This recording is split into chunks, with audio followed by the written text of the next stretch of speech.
Hi, everybody. You're so welcome. Thank you all for joining in from so many different parts of the world. I'm absolutely thrilled to see so many of you here, and I love how you're actually adding where you are tuning in from, because I am hoping next week or at the end of this week, I will actually be able to get a little map together and I'll post it online on social media, just showing how many different countries and regions within countries we had joining.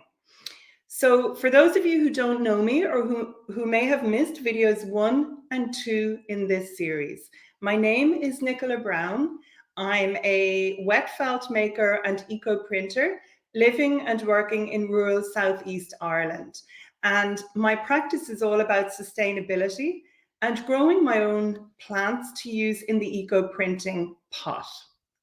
For me, it's really important to work in a simple and natural way. And for that reason, I choose to use a technique that people refer to as eco printing in the dirty pot. And what that means is I'm working without traditional powdered mordants. And they are the metal salts that help fix color on fabric. Now, there obviously still is some chemistry involved, because the metal of the pot that I use to process my bundles in, that metal helps affect the color of my prints. And it also helps make them more color fast, washable, and light fast. And I think that is very important. I'm not against using powdered mordants for natural dyeing. And in fact, you need them. And for that reason also, I don't choose to use flowers as my vegetation, because without traditional powdered mordants, they are very difficult to fix on fabric. So I work with limited vegetation. And for those of you who are joining in here, I think that you too are interested in working in a health conscious and environmentally mindful way and learning how to use the pot as mordant, basically how to eco print in the dirty pot. So you're all very welcome. I'm afraid I'm not going to be able to flash everybody's name up here. I'm just flashing a few up because they're coming in thick and fast, and I want to concentrate on what I'm talking about as well as answering your questions when we have questions. So right, let's just go back. Excuse me 1 second, and I will just remove Nina's name there. Okay, so we know where some of you are tuning in from, which is really fantastic. I've said my name is Nicola Brown, textile artist based in rural Ireland. And in video 1 of this series, I answered the top question that people consistently ask me about eco printing. And that's how to achieve crisp, lasting prints. And if you haven't watched video 1, it's hosted on YouTube. So please go ahead and watch it. So that was the question I answered in video number 1. And then the second question people are really interested in knowing is all about vegetation and what leaves give very good prints working in the dirty pot. And that was what I discussed yesterday. And I also have a video on YouTube which goes into saving leaves, and there are individual videos that may give you more tips about different vegetation to use. But for many people, once I have answered those questions, the next thing they ask is, what about printing on cellulose fabric? So for those who are not 100% sure what protein-based or cellulose fabric is, protein-based comes from an animal, so something like silk, such as the silk scarf I'm wearing, wool, cashmere, mohair, etc. And then cellulose is plant-based. And for plant-based fabrics, traditionally that would be linen, cotton, ramie, which is a very beautiful fabric. Ramie actually comes from nettles, stinging nettles, and it's made by a similar process to making linen. It's what's called a bast fiber. So they weave, they're basically using the inside of the stalk of the plant, and that's what they're weaving with. But also for the purpose of eco printing, we can also include some man-made fibers in the cellulose section, and these would be fibers that are made using plant material. So for example, bamboo is a very popular fiber, and personally I like tencel that's made from eucalyptus, because tencel is the most environmentally friendly of all those man-made cellulose based, wood pulp, viscose based fabrics. It's really important to note that even though some of those fabrics are made from plants, their production is not very environmentally friendly at all, and there's huge waste. So you do need to be careful about the production of cellulose fabrics. Cotton, for example, there would be huge amounts of pesticides and insecticides used in its production. So wherever possible, I try to use organic fabric that I know has been produced in the best possible way. And I try and also upcycle my fabric. So for example, this top that I'm wearing here, this is silk. And this top here, I'm not going to say the name, and I'd appreciate if nobody types the full word out in the chat. But this top is something that you might smoke, HE_P. So you can fill in the blank with an M. So this top, that's what it's made from, organic HE_P. I did mention that name of the fabric in one video, and I nearly had a violation on YouTube. So it's really important. Please don't type that word into the chat. I see a question from Diane in one of my favorite countries where I actually used to live in Austria, but strangely enough, oh yeah, hang on. Yeah, so Diane is saying she loves that top. I'm going to just show you a closer up photo of this in a minute, Diane, just once we get going. So I will tell you about how I achieved the prints on this top. So just to be clear, when we are working with cellulose fabric, there are different ways of achieving prints on cellulose fabric in the dirty pot. And here's a question just saying, is the information on the fabric process detailed in the book? I'm sharing the basic process in the book. I'm sharing the process I'm sharing today with you. Yes, that is covered in the book. I'm sharing which fabrics it works well on. Cotton would be my least favorite of the fabrics to print. It prints wonderfully on this fabric, and it prints wonderfully on linen, on ramie. So yes, this process is in the book, but the book is an absolute Bible. The book explains about how to set your pot up, everything you need in the studio. If you've very limited materials, exactly how to get good prints, just working with very little. So the book is a Bible, but there are more ways of achieving prints on cellulose-based fabric, but this is the easiest. This is surefire. It works every single time, and it's the most basic. So for me, really, I cannot stress enough, keep things simple. So the first thing is, I'm going to add a picture in here. So in order to achieve prints and to get something like I have here on my top, I make homemade rust water. Now, if any of you are used to traditional natural dyeing, you will be used to using ferrous sulfate in addition to alum acetate or alum sulfate. So what homemade rust water does, it replicates the ferrous sulfate and the effect that ferrous sulfate has on our eco-printing.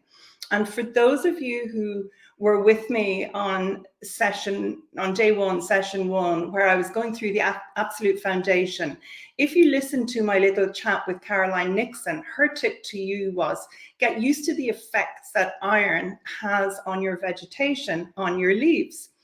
And what's really fascinating is that homemade rust water and ferrous sulfate, they do behave a little bit differently, but they give a similar effect. So you can substitute one for the other, but they may not give identical prints, but they are interchangeable. So when you use homemade rust water and you use specific leaves, rust and the tannin in the leaves have a big reaction. So if I see prints and there are a lot of little black dots on the leaf prints, very, very beautiful effect. I know somehow that there has been iron, either homemade rust water or commercially produced ferrous sulfate used in that process. So many leaves, including oak leaves and rose leaves, you will see very obvious changes to the prints they give when iron has been in the mix. So the simplest way of making homemade rust water is to literally get a rusty metal pot like I have there and fill it with water and just leave it. And you can just barely see a little rusty metal pipe there at the bottom of that pot. That's what I was actually stirring that pot with. And that pot is full of just brown, sludgy looking water. And many people would think, oh my goodness, that's horrendous. How could you possibly dip your textiles in it? However, I dip the textiles in that, and this is the secret. The secret is hold them under in that liquid for 40 seconds. I've tried it for shorter. I've tried it for longer. Now, this does not sound very scientific, but 40 seconds is the magic number. Then you take the fabric out and you squeeze it as much as possible, stretch it on your table and lay your vegetation out. So there are some things I should say. You need to wear gloves when you're handling rust water. And Diane has a very good question here about how strong it is. It's really interesting, Diane. I have had rust water that looks very, very pale, and I've had rust water like this that looks very red.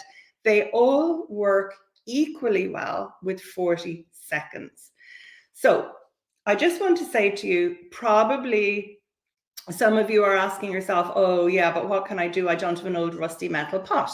Do not worry. Get your aluminium. Okay, so Susanna is saying, does your pot have to be metal? To make your rust water, if you're making it like I do, I use a cast iron pot, and all I need to do is put water in. But if you don't have a cast iron pot, you can get a bucket or an aluminium pot. You can add a big chunk of rusty metal. You can add vinegar and you can add water, and you can leave that sit for a week or two. It may not look the same color as mine, but it will really, really help you and it will work. I give all these details in the book, how to make your own rust water, step by step, how to use your rust water. So Kate has a good question here, and that's, is the fabric wetted out first? Always, Kate. So if you go back to video 1, the same thing holds true for absolutely everything you do. Overnight soak of the fabric before you eco-print. So whether it's going to be eco-printed, if it's protein-based with vinegar or cellulose-based with rust water, it's always had the overnight soak. And if you have some you can get something for changing the pH in a swimming pool, so sodium carbonate. You can put a little teaspoon of that in your washing machine, as well as your olive oil soap, and that will help take more of the impurities out of your cellulose fabric. Or in times gone by in Ireland, people used a lot of washing soda. You can also add a spoon or 2 of that into your washing machine. But for a long time, I didn't have access to sodium carbonate. So I just washed my pieces on the hottest setting in my washing machine with the olive oil soap. Whereas with wool and silk, I would do it in the coolest setting. Now, I'm not going to be able to obviously answer all your questions, but Yannicka, I hope I'm pronouncing your name correctly. How to avoid the cloth gets orange? I don't want to avoid it getting orange.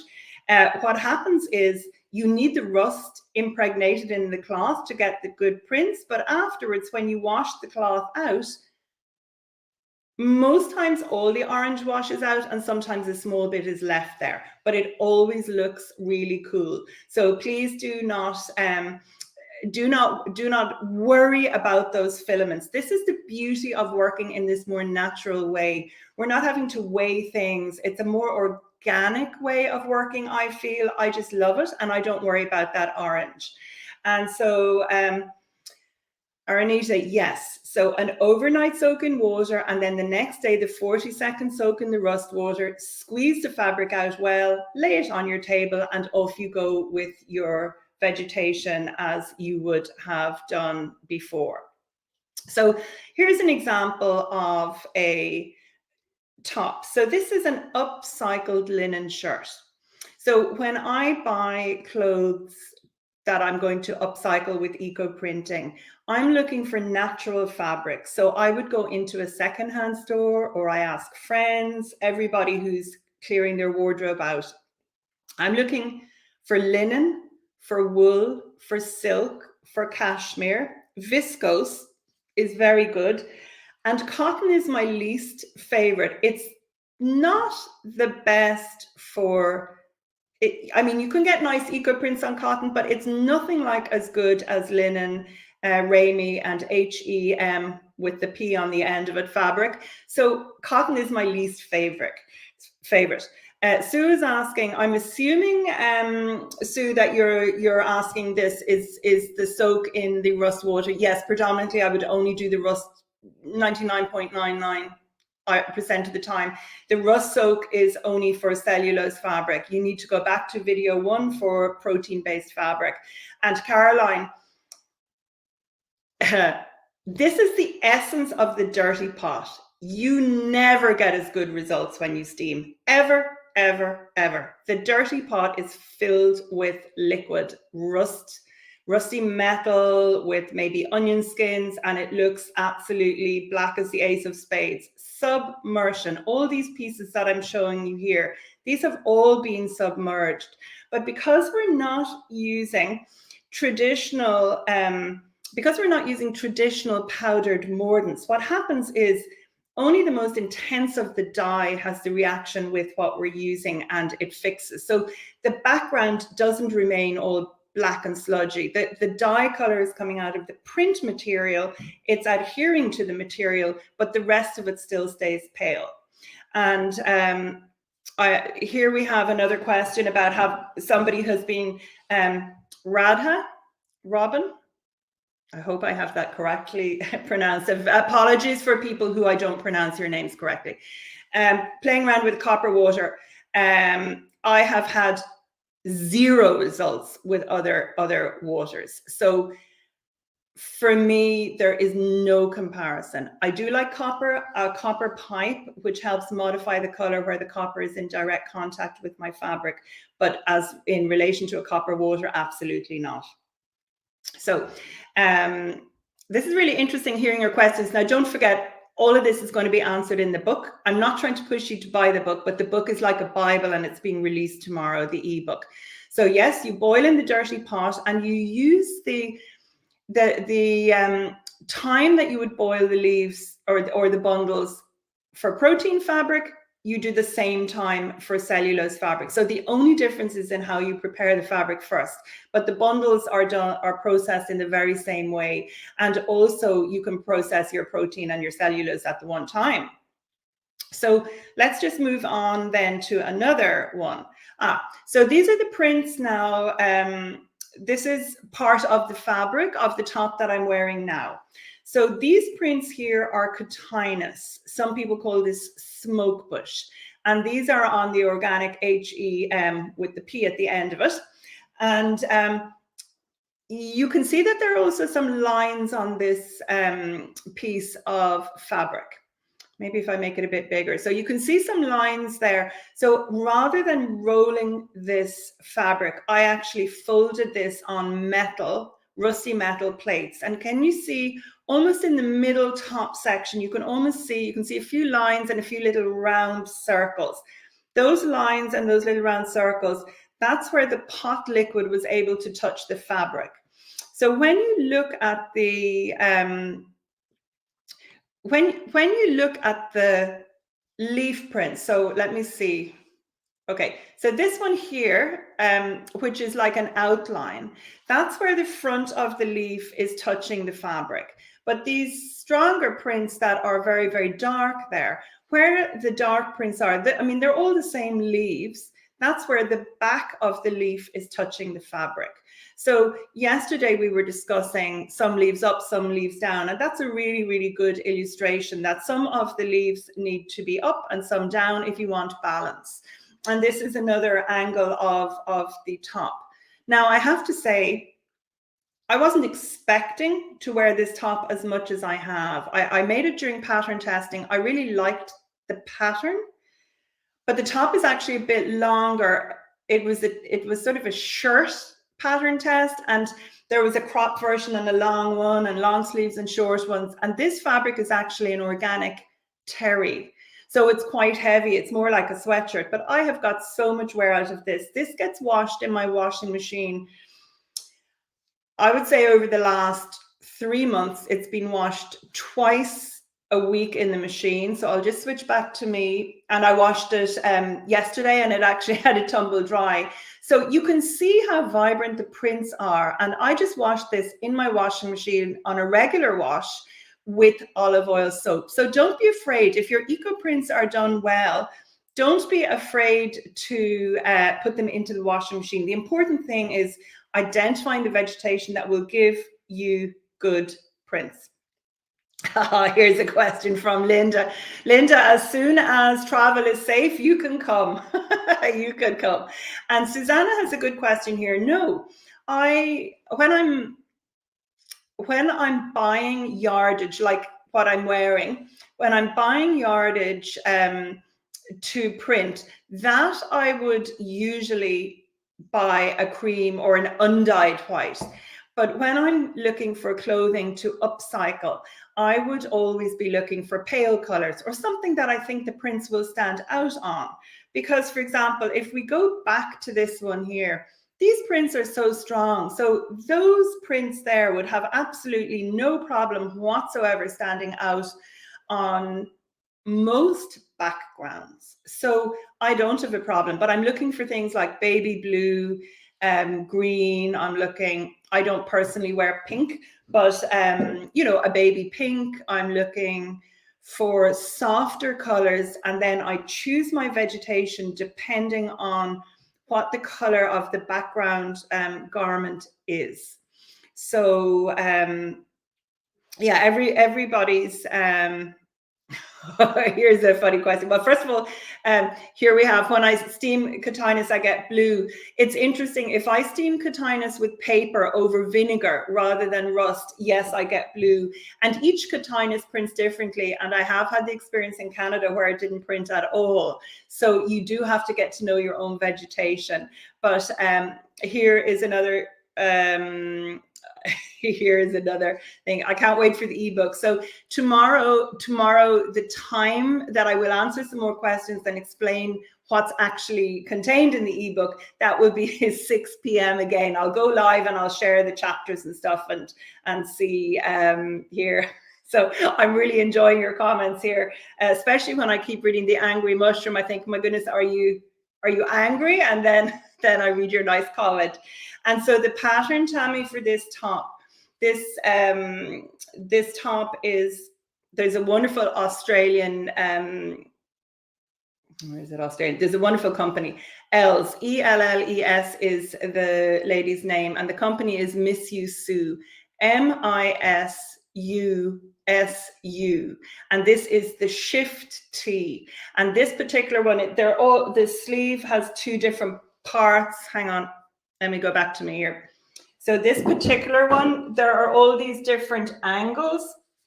So it's quite a jigsaw. The sleeves come, I have two parts in each sleeve, and then you can have short sleeves, you can have a crop top, you can have different vents at the bottom.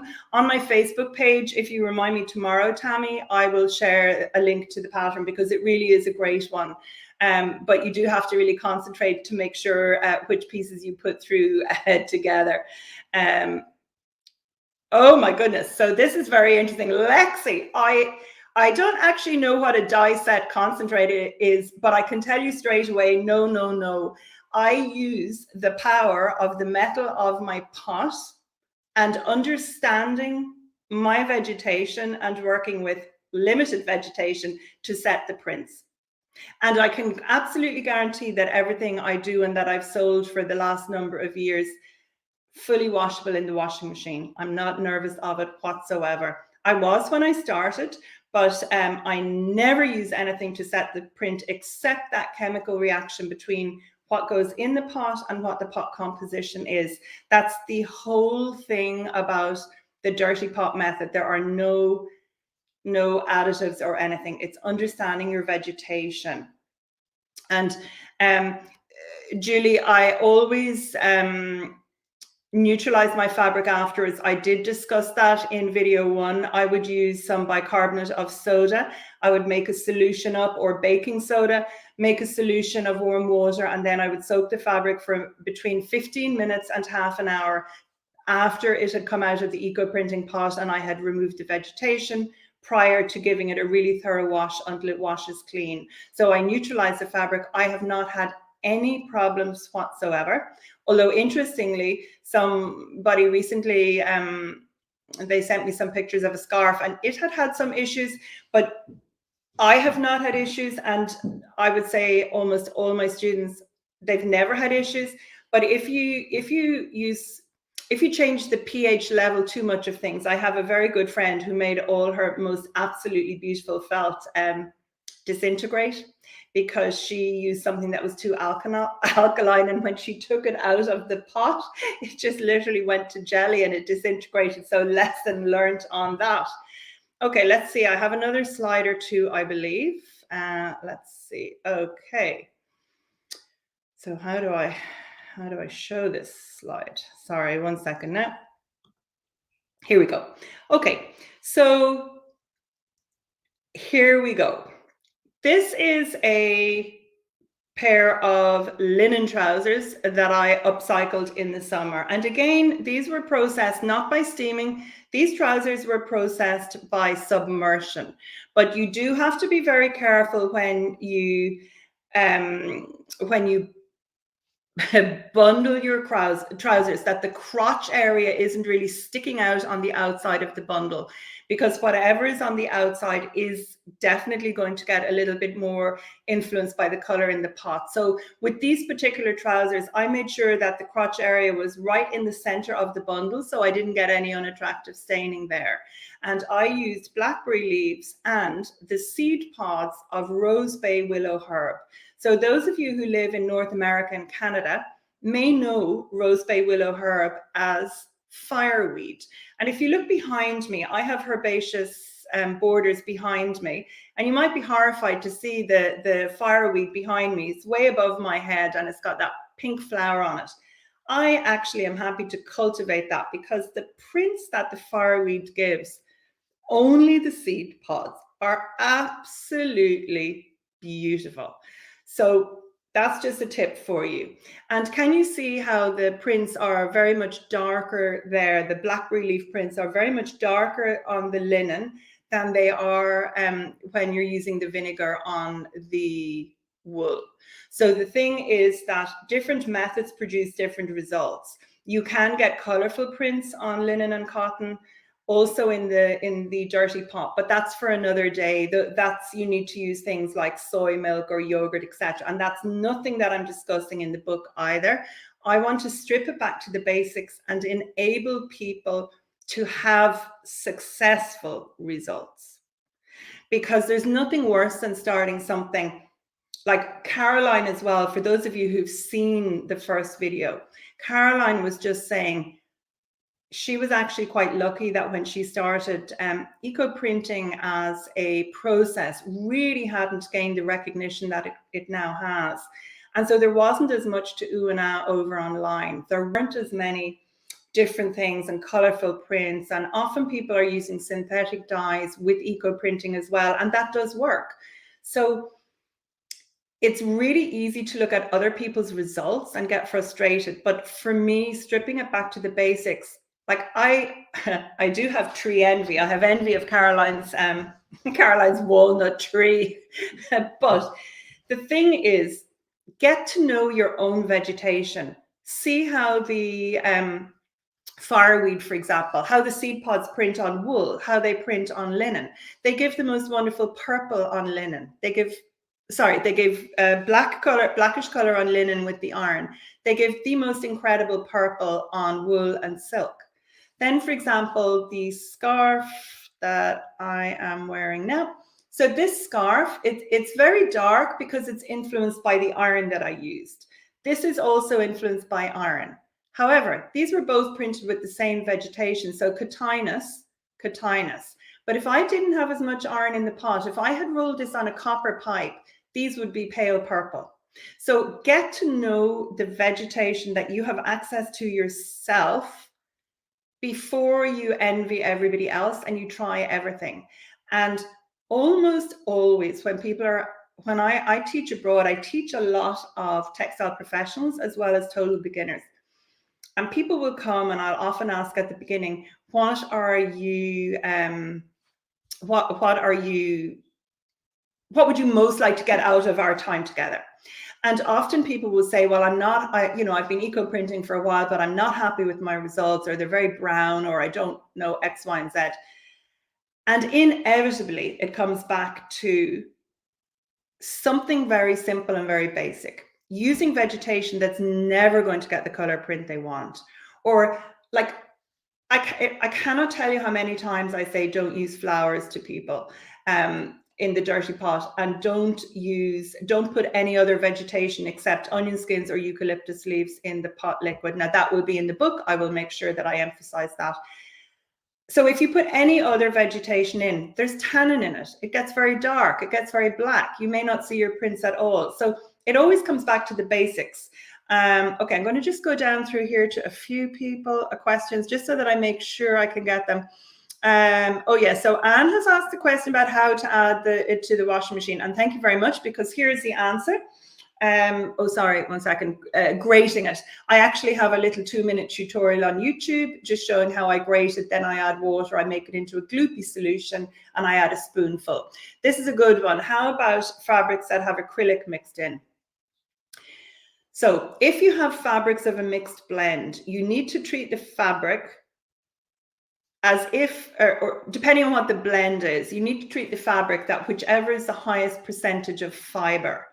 So if I had a cotton linen blend excuse me, I had some beautiful fabric once. It was 50% cotton, 50% wool. It was beautiful fabric and it was horrendous to print. So you would need to treat that like cotton, because cotton doesn't print very easily. So if it was 80% wool and 20% cotton, I would treat it as wool. I haven't really done acrylic, but sometimes I would have, I've certainly done garments that would have a polyester lace trim on them, and the polyester lace can actually look really, really effective when the garment is printed. I've printed quite a number of garments. I did an absolutely beautiful silk evening dress with sequins, and it was mind-blowing, and the sequins were perfect. So something like that, I would use onion skins. I have no problem with a few blends, but I haven't used acrylic. But if you can manage to get your hands on nylon takes the dye color very well. So for that reason, for felt makers, there's a fiber called Firestar. It's not Angelina, it's a different fiber. So Firestar is the trade name, and it's what's called a trilobal nylon. It's a wonderful embellishing fiber. So have a look at my video on YouTube about embellishing felt for eco printing, and it takes the color beautifully. And actually, on that note, if you're enjoying the video and getting value out of it, why not subscribe to my channel and hit the bell? That would be great, and you'll find plenty of other videos there. Okay, so I'm just going to go down through questions really quickly, and then I think I'm going to wrap it up. So I've answered Julie's question, so I would neutralize the fabric. This is quite funny. Yes, I do want to make you suffer. So Tracy, I do have a video about rust water in the pot. I never test the pH. If you want to test the pH and stuff, you're probably better working with mordants. I do it in a much more organic way. And in the book, I explain how I adjust the pot liquid. So I don't want to offend anybody who is used to being very detailed. I just have learned from experience, and I've learned how to adjust the pot to get the results that I personally want. I hope that's a good enough answer. Let me just see. Oh yes, it's absolutely great, Hedy. And I think things like broken garden tools are perfect. And honestly, if you just set the bucket up, if you set a bucket up with your big chunks of rust and you add some vinegar and some water and you wait a week or so, even if it doesn't look the color of mine, it will be fine. But I will give tips in the book for that, obviously.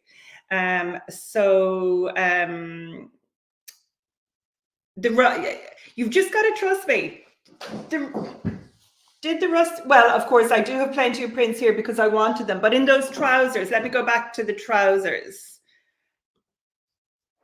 And let me just get that there. So do those trousers look dirty to you and rusty to you? And they were in that rust water for 40 seconds. So they are really, really almost, they're not snow white, they're a creamy white, and they are not rusty or streaked with rust whatsoever. It washes out afterwards.